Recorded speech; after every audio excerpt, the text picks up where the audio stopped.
সবকিছু জানতে পেরে অখিলেশকে পুলিশের হাতে তুলে দিল কম্পাস ও বিহান। হ্যাঁ বন্ধুরা, এমনটাই দেখা যাবে। বিস্তারিত জানতে ভিডিওটিতে লাইক দিয়ে চ্যানেলটি সাবস্ক্রাইব করে দেখতে থাকুন।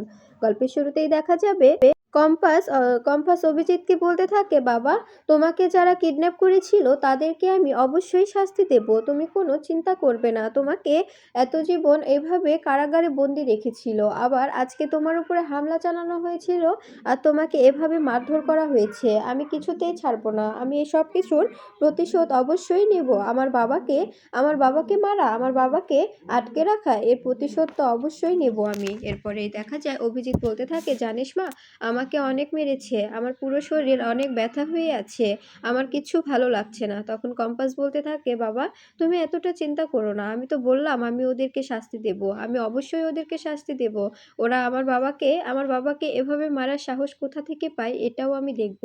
এরপরে দেখা যায় কম্পাস বলতে থাকে, আচ্ছা, আমি বুঝতে পারছি না মুক্তিমাসি হঠাৎ কোথায় গেল। মুক্তিমাসি বাড়ি থেকে বেরিয়ে গেল, আমার শ্বশুরমশাই এভাবে নিজেকে পাল্টে দিল, আবার ভালো মানুষ সাজার নাটক করছে, আবার ঠিক তখনই তোমার উপর হামলা হলো। ব্যাপারটা কেমন কোইন্সিডেন্স লাগছে না? তখন দেখা যায় অভিজিৎ বলতে থাকে, ব্যাপারটা কোইন্সিডেন্স লাগলেও কি তোর কথা কেউ বিশ্বাস করবে মা? তখন দেখা যায় কম্পাস বলতে থাকে, কেন বিশ্বাস করবে না? অবশ্যই বিশ্বাস করতে হবে। এরপরে বিহান ও ঋতুজা এসে বলতে থাকে, কি হয়েছে? তোমরা কি নিয়ে কথা বলছো? তখন দেখা যায় কম্পাস বলতে থাকে, আচ্ছা মা, আমি যদি তোমাকে কিছু বলি তুমি বিশ্বাস করবে না? তখন ঋতুজা বলতে থাকে, তোকে আমি কবে অবিশ্বাস করেছি রে? তুই আজকে এভাবে বলছিস? তখন বিহান বলতে থাকে, মা, আমারও মনে হচ্ছে এ সব কিছুর পেছনে কোনো একটা রহস্য আছে। বাবা যে আমাদের সঙ্গে এভাবে ভালোভাবে কথা বলছে, এটার পেছনেও কোনো রহস্য তো অবশ্যই আছে। আমি বুঝতে পারছি। তখন দেখা যায় এ তখন দেখা যায় কম্পাসের বাবা বলতে থাকে, শুনুন, আমাকে যেভাবে মারা হয়েছে আর সেখানে একজন মহিলাও ছিল। আমি নিশ্চিত ওখানে ওইটা মহিলাই ছিল। আর কয়েকটা ছেলে ছিল ওনার সঙ্গে, মাস্ক পরা ছিল অবশ্যই।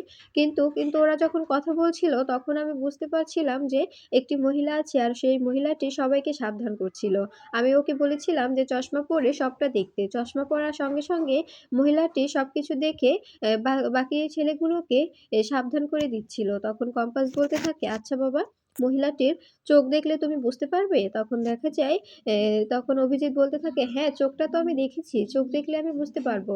এরপরে দেখা যায় কম্পাস ঋতুজাকে বলতে থাকে, মা, তো তুমি বুঝতে পারছো আমি কি বলতে চাইছি? তখন বিহান বলতে থাকে, কম্পাস, তুমি কি বলতে চাইছো? খোলসা করে বলো প্লিজ। আমি বুঝতে পারছি না। আমি কিছুই বুঝতে পারছি না। তখন দেখা যায় ঋতুজা বলতে থাকে, আমি সবটাই বুঝতে পারছি।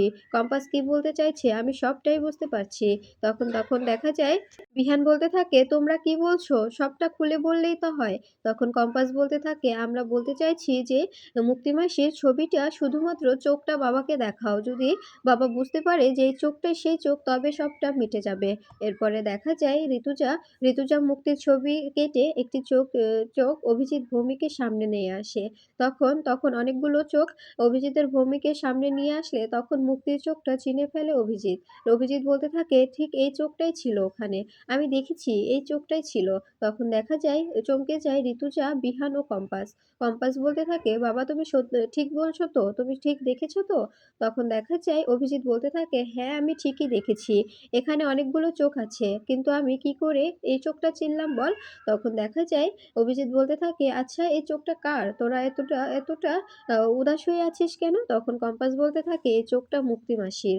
তখন দেখা যায় অভিজিৎ বলতে থাকে, আমার কেমন যেন মনে হয়েছিল, আমি কণ্ঠটা খুব চেনা লাগছিল। আমি এই কণ্ঠটা চিনেছি। আমার কণ্ঠটা খুব চেনা লাগছিল। কিন্তু আমি কিছু বলতে পারিনি, যদি সবাই আমার দিকে আঙুল তুলে, এজন্য আমি কিছুই বলতে পারিনি। তখন দেখা যায় কম্পাস বলতে থাকে, মুক্তিমাসি, তুমি যে কেন এ বাড়ি থেকে গেছো এ নিয়ে আমার আগে থেকেই সন্দেহ ছিল। কিন্তু এখন আমার সন্দেহটা পুরোপুরি পোক্ত হয়ে গেল যে তুমি এখান থেকে বেরিয়ে আমাদের ক্ষতি করার জন্যই এখান থেকে বেরিয়ে গেছো। এবার আর তোমার কোনো রেহাই নেই।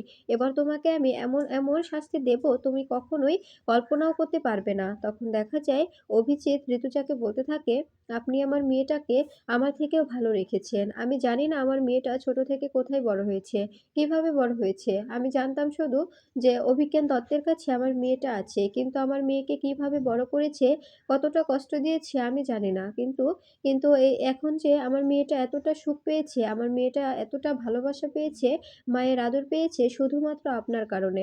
আপনার কাছে আমি সারা জীবন কৃতজ্ঞ থাকবো। আমার আমার মেয়েটার জন্য আপনি যা, যা করেছেন সবকিছুর জন্য আপনার কাছে আমি সারাটি জীবন কৃতজ্ঞ থাকবো।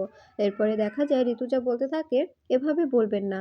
আপনার মেয়ে আর আমারও তো বৌমা, তাই না?" তখন অভিজিৎ বলতে থাকে, "হ্যাঁ, আপনারও তো বৌমা। কিন্তু এখন আমার থেকে আপনার অধিকারটাই বেশি।" তখন ঋতুজা হাসতে থাকে আর বলতে থাকে, "ঠিক তাই। এখন আপনার থেকে আমার অধিকারটাই বেশি। ও আমার মেয়ে, আমার বৌমা নয়। আমি আমার মেয়ে করে রাখবো ওকে। আমার ২ বৌমাকে আমি আমার নিজের মেয়ের মতো দেখি। আমি কখনো ওদের বৌমা মনে করি না। আমি আমার ছেলেদের থেকে আমার বৌমাদের বেশি ভালোবাসি।" তখন দেখা যায় অভিজিৎ বলতে থাকে, "আমি আমি বুঝতে পেরেছি তো আপনি আমার মেয়েকে কতটা আপন ভাবেন, আমার মেয়েকে কতটা ভালোবাসেন।" এ কথাগুলো শুনে হাসতে থাকে মেঘমালা। মেঘমালা বলতে থাকে, "আ কম্পাস, তুই এসছিলি বলে আমার এই শাশুড়ি মায়ের সঙ্গে আমার ভাব হয়েছে। তা না হলে আমি যা ভয় পেতাম, ওই মহিলাকে আমি যা ভয় পেতাম মা বলে ডাকার সাহসই হতো না।" তখন ঋতুজা হাসতে থাকে আর বলতে থাকে, "বড় বৌমা, কি বলছো এসব তুমি?" তখন দেখা যায় মেঘমালা বলতে থাকে, "সরি মা, আমি মজা করছিলাম।" তখন দেখা যায় তখন তখন মেঘমালা বলতে থাকে, "আচ্ছা মা, এসব কথা বাদ দিন। এখন মুক্তি মাসি কোথায় আছে? আমাদের এটা খুঁজে বের করতে হবে।" তখন কম্পাস বলতে থাকে, "ঠিক বলেছ দিদিভাই। আমাদের মুক্তি মাসিকে খুঁজে বের করতে হবে। মুক্তি মাসি, আমি সিওর যে মুক্তি মাসি এখানে কোথায় গা ঢাকা দিয়ে আছে। মুক্তি মাসি কোথাও যায়নি। কলকাতা যাওয়া এটা মুক্তি মাসির একটি প্ল্যান। মুক্তি মাসি মিথ্যে বলে এখান থেকে বেরিয়েছে।" তখন দেখা যায় তখন ঋতুজা বলতে থাকে, "যদি মুক্তি সত্যিই এরকম কিছু করে থাকে তবে মুক্তি এবার আর কোনো ছাড় পাবে না। ওকে আমি অনেক ক্ষমা করেছি। এত কিছুর পরেও আমি ওকে ক্ষমা করে দিয়েছিলাম। তারপরেও যদি ও নিজেকে না শুধরিয়ে এভাবে আমার বৌমার ক্ষতি করতে চায় তবে তো এবার ওকে আমি শাস্তি অবশ্যই দেব। এবার তো আর ওকে কিছুতেই আমি ছাড় পেতে দেব না।" তখন কম্পাস বলতে থাকে, "মা, আমার কি মনে হয় জানো, এসবের পেছনে অখিলেশ চৌধুরীও আছে। অখিলেশ চৌধুরী প্ল্যান মাফিক আমাদের সঙ্গে নাটক করছে। আমার মনে হয় উনি সবটা প্ল্যান করে আমাদের সঙ্গে নাটক করছে। উনি এভাবে নাটক করে আমাদের মন গলাতে চাইছে আর ওদিক থেকে আমাদের ক্ষতি করার চেষ্টা করছে।" তখন দেখা যায় ঋতুজা বলতে থাকে, "অখিলেশকে এবার আমি হাতে নাতে ধরবো আর এবার ওকে কোনো রক্ষা দেব না।" তখন বিহান বলতে থাকে, "মা, তুমি কিন্তু আর আর নরম হবে না। তুমি কিন্তু ভেঙে পড়বে না। এবার অখিলেশ চৌধুরীকে আমি উচিত শিক্ষা দেব। ও কেন এতটা বাজে কাজ করে বেড়াচ্ছে? ওর কিসের অভাব? কেন ওই মহিলার জন্য এতটা নিচে নামছে উনি?" তখন দেখা যায় ঋতুজা বলতে থাকে, "আমি এবার তোদের আর কোনো বাধা দেব না। তোরা যা খুশি তাই কর। ওদের সঙ্গে যা ইচ্ছে তোদের তাই করিস। আমি কিচ্ছু বলবো না।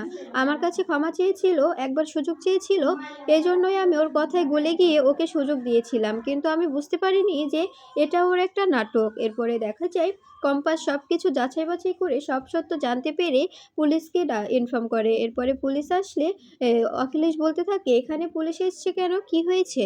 তখন দেখা যায় পুলিশ অফিসার বলতে থাকে, "অখিলেশ চৌধুরীকে আমরা গ্রেফতার করতে এসেছি।" তখন অখিলেশ ভয় পেয়ে যায় আর বলতে থাকে, "কেন, কি হয়েছে? এসব কি বলছেন আপনারা? আমি কি করেছি? আমি তো কিছুই করিনি। আমাকে কেন অ্যারেস্ট করবেন আপনারা?" তখন দেখা যায় কম্পাস বলতে থাকে, আমার বাবাকে কিডন্যাপ করানোর জন্য আপনি তো মুক্তি মাসিকে দলবল নিয়ে পাঠিয়েছিলেন, তাই না? এর জন্য আমি থানায় কমপ্লেন জানিয়েছি, ওনারা আপনাকে তুলতে এসেছে।" তখন অখিলেশ বলতে থাকে, "এসব কি বলছো কম্পাস? আ আ আমি আমি কেন ওখানে তোমার বাবাকে তুলতে পাঠাবো?" তখন কম্পাস ও বিহান বলতে থাকে, "অনেক ন্যাকামো করেছো। আর ন্যাকামো করতে হবে না। তুমি যে ভালো মানুষের মুখোশ পরে আছো এটা আমরা খুব ভালো করেই জানি।" তখন দেখা যায় অখিলেশ বলতে থাকে, "বিশ্বাস করো, আমি একদম ভালো হয়ে গেছি। আমি এসবের কিছুই জানি না।"